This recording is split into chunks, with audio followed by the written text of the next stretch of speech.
अंधाऱ्या घरात पेटवल्या ज्ञानाच्या ज्योती, जगभरात पसरत आहे डॉक्टर बाबासाहेबांची कीर्ती।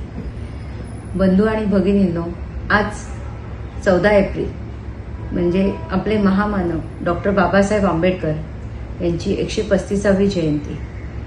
तर बदलापूरमधील सर्व नागरिकांना सर्वप्रथम आंबेडकर जयंतीच्या खूप खूप शुभेच्छा।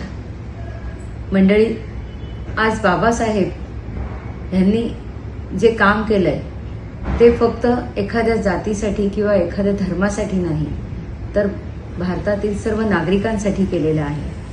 त्यांनी दिलेल्या भारतीय संविधानामुळे आज आपण सर्वजण समान हक्कांनी, न्यायाने आणि स्वातंत्र्याने जगत आहोत।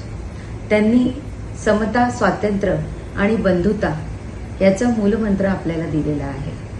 त्यांनी लिहिलेल्या संविधानामुळे आपल्याला ज्ञानाचा हक्क मिळालेला आहे, नागरिकत्वाचा हक्क मिळालेला आहे आणि त्यामुळे आपण भारतामध्ये एक स्वतंत्र नागरिक म्हणून जगू शकत आहोत। तर अशा या महामानवाला माझे कोटी कोटी प्रणाम। धन्यवाद।